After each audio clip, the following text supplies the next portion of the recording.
Hai rekan-rekan sekalian, perkenalkan nama saya Edwardus Krisna Pamungkas, peserta Latsar CPNS tahun 2025, Angkatan 29. Kali ini saya akan membahas resume yang saya buat terkait dengan kegiatan kesiapsiagaan bela negara. Apa itu kesiapsiagaan bela negara?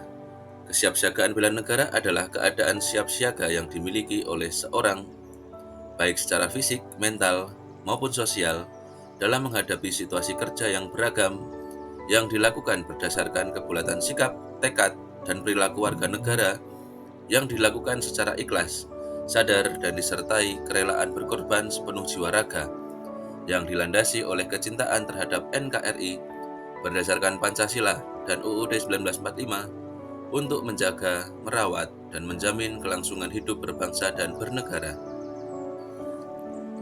Kemudian kesiapsiagaan bela negara dalam konteksnya dalam Latsar CPNS ini, kesiapsiagaan yang dimaksud adalah kesiapsiagaan calon pegawai negeri sipil dalam berbagai aktivitas baik fisik maupun mental untuk mendukung pencapaian tujuan dari bela negara dalam mengisi dan melanjutkan cita-cita kemerdekaan.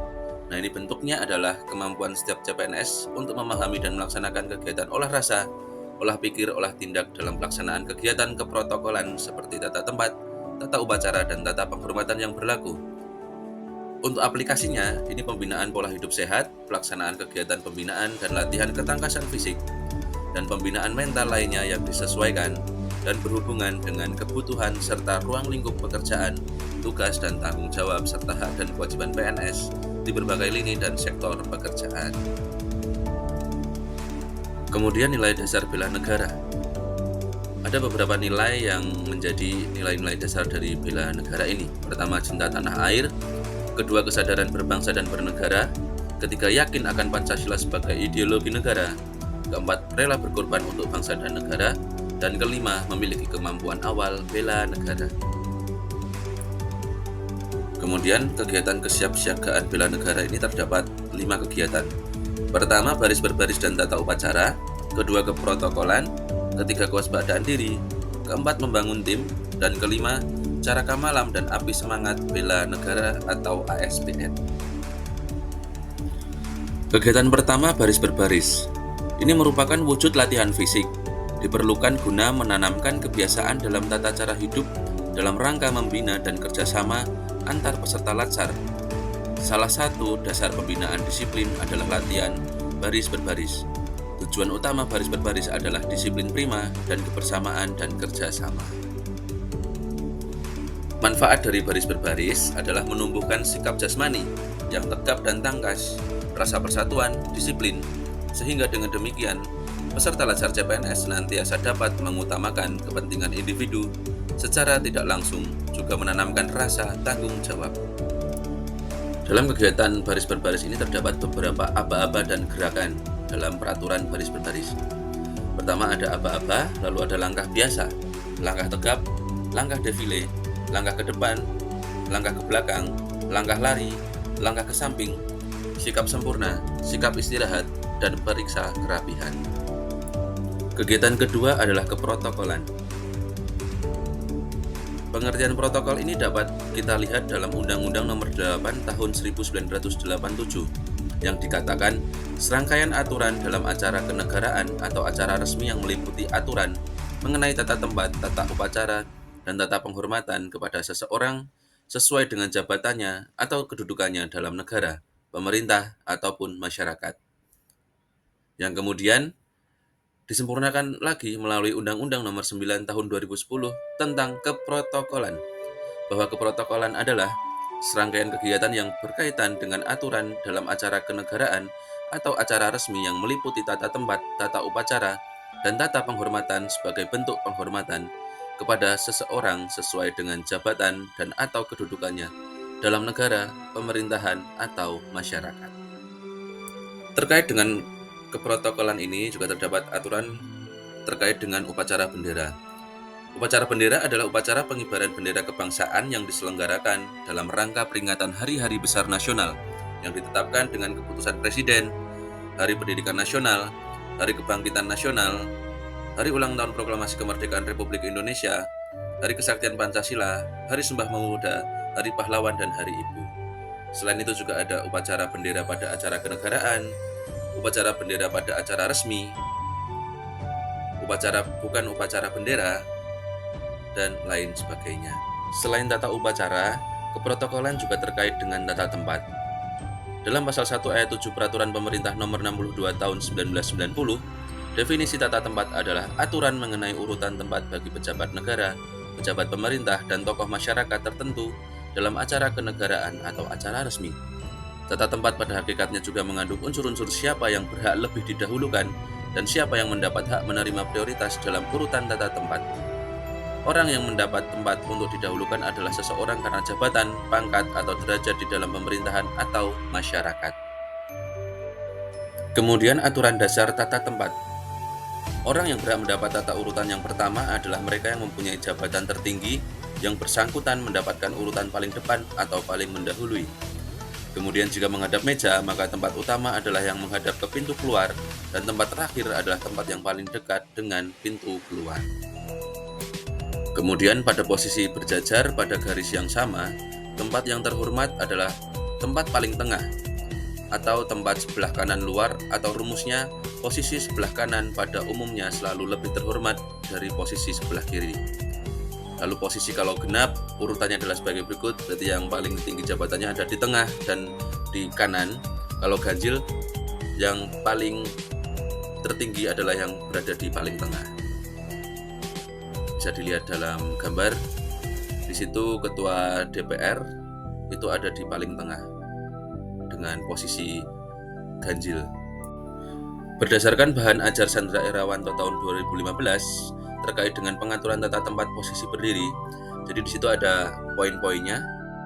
Apabila berjabat tangan, urutannya adalah pimpinan ada berada di paling kanan, pimpinan tertinggi, menghadap kepada staf atau masyarakat.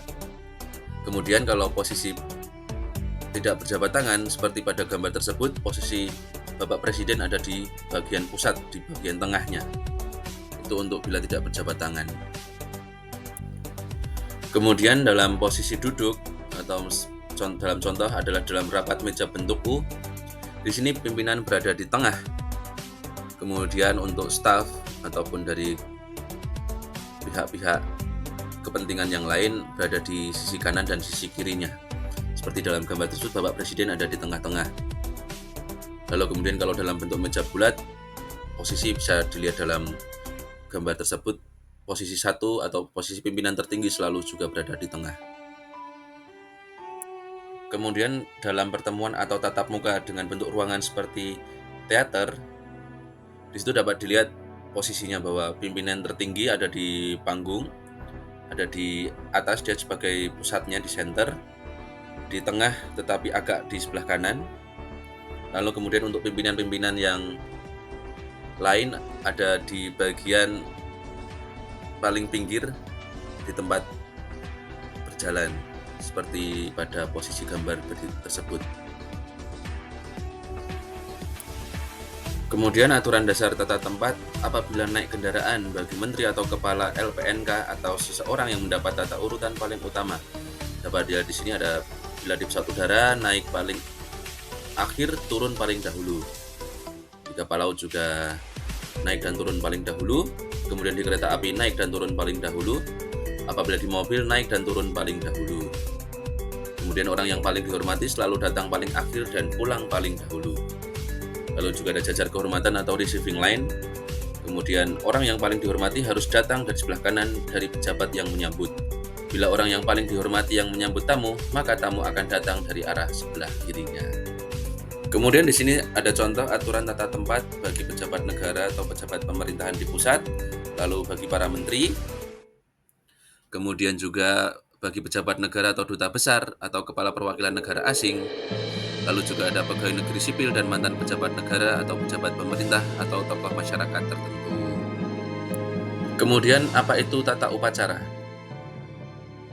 Upacara adalah serangkaian kegiatan yang diikuti oleh sejumlah pegawai atau aparatur atau karyawan sebagai peserta upacara, disusun dalam barisan di suatu lapangan atau ruangan dengan bentuk segaris atau bentuk U, dipimpin oleh seorang inspektur upacara, dan setiap kegiatan, peserta upacara melakukan ketentuan-ketentuan yang baku melalui perintah pimpinan upacara di mana seluruh kegiatan tersebut direncanakan oleh penanggung jawab upacara atau perwira upacara. Manfaat tata upacara adalah sebagai bentuk pembinaan disiplin. Pembinaan ini dilakukan secara terus-menerus selama mengikuti latsar CPNS, dengan semua kegiatan dilakukan serba tertib, yakni tertib di ruang kelas, tertib di ruang tidur, tertib di ruang makan, tertib di lapangan, tertib pengaturan dan penggunaan waktu atau tepat waktu, dan kegiatan-kegiatan lain. Lalu terkait dengan kelengkapan tata upacara, karena upacara ini sangat penting, maka upacara yang diatur sesuai dengan ketentuan adalah sebagai berikut.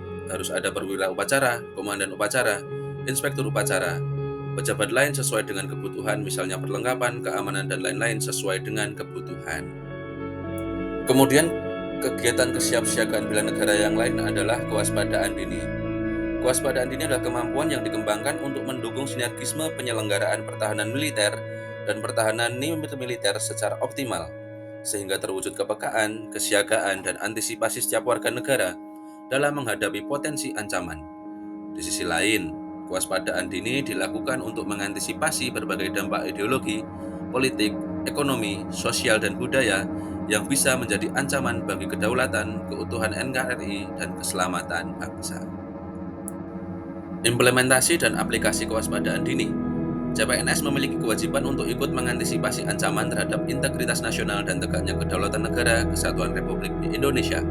Hal ini dapat diimplementasikan dengan kesadaran lapor cepat terhadap setiap potensi ancaman baik di lingkungan pekerjaan maupun lingkungan pemukiman. Kegiatan kesiapsiagaan bela negara yang lain adalah membangun tim. PNS yang samapta adalah PNS yang mampu meminimalisir terjadinya hal-hal yang tidak diinginkan terkait dengan pelaksanaan kerja. Dengan memiliki kesiapsiagaan yang baik, maka PNS akan mampu mengatasi segala ancaman, tantangan, hambatan, dan gangguan, baik dari dalam maupun dari luar. Membangun tim adalah penting karena dalam melaksanakan tugas sebagai PNS, kerjasama dengan rekan kerja akan memudahkan dalam bekerja. Maka perlu membangun tim yang solid dan saling bahu-membahu. Kemudian kegiatan kesiapsiagaan bela negara yang terakhir adalah Caraka Malam dan Api Semangat Bela Negara. Caraka Malam atau Jurit Malam bertujuan untuk menanamkan disiplin, keberanian, semangat, serta loyalitas dan kemampuan peserta latsar CPNS dalam melaksanakan tugas dengan melewati berbagai bentuk godaan, cobaan, serta kemampuan memegang atau penyimpanan rahasia organisasi dan rahasia negara. Dengan adanya Caraka Malam ini dan kebersamaan dengan menyalakan api unggun yang adalah sebagai simbol api semangat bela negara, sungguh membawa CPNS menjadi abdi negara yang unggul dan menunjukkan pemberian diri yang sepenuhnya kepada negara. Demikian resume yang telah saya buat dalam rangka menyelesaikan tugas asikronus agenda pertama. Terima kasih dan semoga bermanfaat bagi kalian semua. Salam sehat dan salam sejahtera selalu.